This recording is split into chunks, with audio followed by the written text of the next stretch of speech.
आपका स्वागत है सिंगल फेस मोटर का वीडियो में। ये भाग 11 है। इसमें हम देखना है आज रिलक्टेंस मोटर के बारे में। Reluctance motor unexcited single phase synchronous motor में आता है। ये पहले बता देंगे क्या है सिंक्रोनस मोटर और अनएक्साइटेड क्या है। ये सभी सिंगल फेस सप्लाई से काम करता है। आपके लिए सिंगल फेस सप्लाई चाहिए ये काम करने के लिए। ये कांस्टेंट स्पीड में रोटेट करता है। कांस्टेंट स्पीड रोटेट करता है और कौन सा स्पीड रहेगा वो स्टेटर रिवॉल्विंग फ्लक्स का स्पीड, उसका नाम है सिंक्रोनस स्पीड। ओके, हमारे दो पार्ट है मोटर में, स्टेटर और रोटर। स्टेटर में फ्लक्स रोटेट करता ही रहता है, उसका स्पीड को कहता है सिंक्रोनस स्पीड। रिवॉल्विंग फ्लक्स का स्पीड है, रोटेटिंग स्पीड है सिंक्रोनस स्पीड। हमारा मोटर भी सिंक्रोनस स्पीड में चालू होगा तो उसको बताता है सिंक्रोनस मोटर।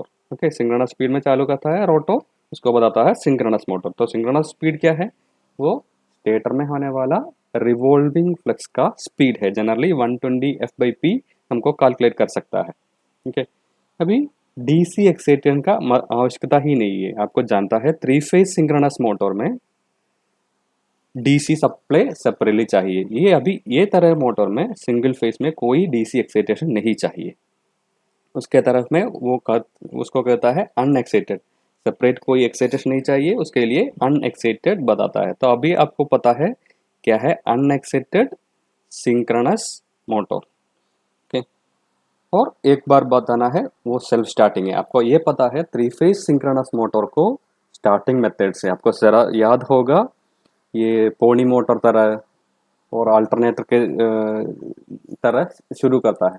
ठीक है, इसमें ऐसा नहीं, कोई सेपरेट स्टार्टिंग मेथड नहीं है, वो सेल्फ स्टार्टिंग है। तो इतना इसके बारे में बताना है। अभी देख लीजिए क्या क्या तरह है single phase unexcited synchronous motor में। दो तरह है, पहला है रिलक्टेंस मोटर और दूसरा है हिस्टेरेसिस मोटर। ये पहले वाले चीज़ का हम आज बताना है रिलक्टेंस मोटर। ओके, तो उसका कंस्ट्रक्शन पहला बताएंगे। स्टेटर और रोटर है, क्या क्या है स्टेटर और रोटर है उसका कंस्ट्रक्शन। तो stator normal AC single phase motor जैसा ही दिखेगा। आप देख सकते हैं राइट साइड में ऊपर का पिक्चर है स्टेटर। ये दो तरह का हो सकता है, स्प्लिट फेस टाइप का मोटर हो सकता है, नहीं तो परमानेंट स्प्लिट कैपेसिटर मोटर। ये दो तो कैपेसिटर ये बी सीलिंग फैन और टेबल फैन जैसा मोटर में यूज करता है, और ऊपर का स्प्लिट फेस रेसिस्टेंस और इंडक्टेंस देता है, उसको कम टॉर्क के लिए यूज करता है ना। तो ये स्टेटर रहेगा ordinary single phase induction motor जैसा। स्टेटर में कोई फर्क नहीं है, लेकिन ये रोटर आप देख सकते हैं नीचे एक स्क्विरल गेज रोटर के तरह दिखता है। ये स्क्विरल गेज रोटर ही है, लेकिन उसका कंस्ट्रक्शन कुछ डिफरेंट है। वो क्या डिफरेंस है उसको बताना है।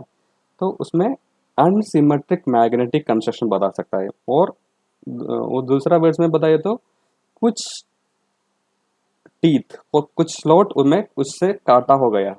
ओके, आप देख सकता है काट गया, चार भाग है इसमें। तो ये चार पोल रोटर बता सकता है।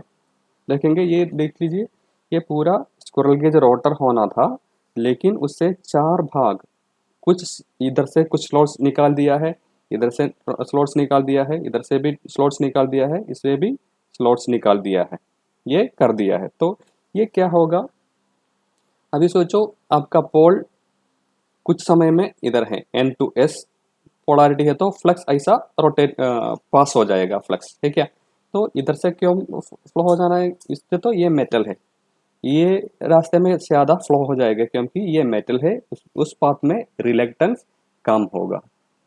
तो रिलक्टेंस तो क्या है, इस भाग में जो एयर है उसमें ज़्यादा रिलक्टेंस होगा, उसमें कम मैग्नेटिक फ्लक्स पास हो जाएगा। सोचो हमारा स्टेटर का फ्लक्स मूव करता ही रहता है, कुछ देर बाद इधर एन आएगा और उसका ऑपोजिट एस आएगा, है क्या। तो ये रिलक्टेंस कैसे होगा, अभी इधर कुछ मैग्नेटिक फ्लक्स हो फ्लो होना है तो आसान तरीका ये रहेगा, फ्लक्स का रास्ता कुछ चेंज हो सकता है। आप देख सकते हैं उसका रास्ता चेंज हो गया है। क्यों ऐसा जाता है फ्लक्स, क्यों ऐसा नहीं फ्लो होता है, मैं अभी वो भी देखना है। रिलेक्टेंस ये रेडिश कलर में करूँगा रिलेक्टेंस बात में, ये ऐसा फ्लो नहीं हो सकता है क्योंकि उधर ज़्यादा रिलेक्टेंस है एयर का।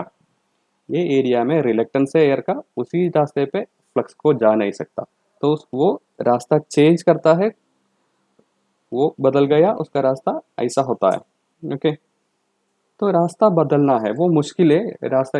ये मैग्नेटिक फ्लक्स कुछ समय तो रिलेक्टेंस ज़्यादा होगा, कुछ समय तो रिलेक्टेंस कम होगा। अभी क्या करेगा मोटर, उसके बारे में हमें बताना है उसके ऑपरेशन में। तो ये समझ लीजिए ये क्यों काटा दिया है। ओके, कुछ जगह तो ज़्यादा रिलेक्टेंस होगा, कुछ जगह तो ये इतना ज़्यादा एरिया में रिलेक्टेंस कम होगा, और ये एयर जो है उसी रास्ता पे रिलेक्टेंस ज़्यादा होगा, मैग्नेटिक फ्लक्स कम जा सकता है। ओके, अनसिमेट्रिकल बता सकता है। कुछ स्लॉट्स तो निकाल दिया है, ये स्लॉट्स कैसे निकाल दिए आप देख सकते हैं। 7 से लेके 12 तक आता है, और ये 19 to 24, 31 to 36 and 43 to 48, these are the available slots। you can read in the bottom only, these are the, ये ही है अवेलेबल स्लॉट्स, ये रहेगा अवेलेबल स्लॉट्स। बाकी स्लॉट्स 1 से लेके 6 तक, और 13 से लेके 18 तक, और 25 लेके 30 तक ये काटा हुआ है, ऐसा ये एरिया में काटा हो गया है। तो बाकी अवेलेबल ये रहेगा इतना ही स्लॉट्स। तो इसका उपयोग क्या है आप भी बताना है। अभी देख लीजिए, ये है हमारा रोटर, और उसका स्टेटर पोल अभी ये पोजीशन पे है। आपको जानता है स्टेटर पोल क्या करता है, स्टेटर पोल मूव करते ही रहेगा, ये क्लॉकवाइज डायरेक्शन सोच लीजिए, वैसा रोटेट करता ही रहता है। ओके, तो इसमें फ्लक्स ऐसा पोजीशन आता है N two S. Okay, N two S flux position आता है, कुछ समय के बाद एन शिफ्ट हो गया और एस हो गया और रोटेट करता है फ्लक्स। अभी देख सकता है वो रास्ता भी बदलना है फ्लक्स का, कुछ और भी जगह रास्ते आते हैं, वो कुछ बेंड भी करना है। तो ये बैलेंस नहीं है, ये बहुत मुश्किल है ये रोटर के लिए। तो रोटर क्या करता है, ये पोलैरिटी के अनुसार वो कम रिलेक्टेंस पाथ भी शिफ्ट करेगा। अब देख सकता है वो भी शिफ्ट कर दिया। तो जितना पोल मूव करता है उसके साथ साथ ये पोल भी रोटेट करता है। अब देख सकता है अभी स्टेटर पोल रोटेट करता है, उसके साथ साथ आपका रिलेक्टेंस मोटर का रोटर भी चालू हो गया। तो ये स्टेटर पोल का स्पीड में, स्टेटर रिवॉल्विंग फ्लक्स का स्पीड में, यानी सिंक्रोनस स्पीड में रोटेट करता है। ओके, तो यही रिलेक्टेंस टॉर्क बताता है। क्या है रिलेक्टेंस टॉर्क, ये स्टेटर मैग्नेटिक फील्ड का साथ उसको रोटेट करना आता है, उसको बताता है रिलेक्टेंस टॉर्क। ओके, रिलेक्टेंस हो गया तो मिनिमम रिलेक्टेंस पाथ के एडजस्ट करता है, अलाइन करता है, तो सिंक्रोनस स्पीड मिलता है। अभी ये रिलेक्टेंस मोटर में उसके लिए कैपेसिटी है, कैपेसिटी से ज़्यादा आप मोटर को लोड दिए तो वो सिंक्रोनस स्पीड में नहीं रन कर सकता, ठीक है। तो सिंक्रोनस स्पीड से कुछ कम होगा उसका स्पीड, उससे भी रोटेट करने का तरीका ले लेंगे, फिर भी आप लोड इंक्रीज किए तो वो फाइनली स्टॉप करेगा। ओके, तो reluctance motor generally synchronous speed में चालू होता है, और उसका एप्लीकेशन देख लीजिए। कांस्टेंट स्पीड के लिए ही यूज़ करता है, constant speed, signalling device, recording instruments वगैरह, टाइमर्स, फोनोग्राफ वगैरह चीज़ों में ये रिलेक्टेंस मोटर बहुत ज़्यादा यूज़ करता है। तो रिलेक्टेंस मोटर में मिनिमम रिलेक्टेंस पाथ ये रोटर अपने आप मूव करता है। स्टेटर में रिवॉल्विंग फ्लक्स है, उसके साथ रोटर भी मूव होता है।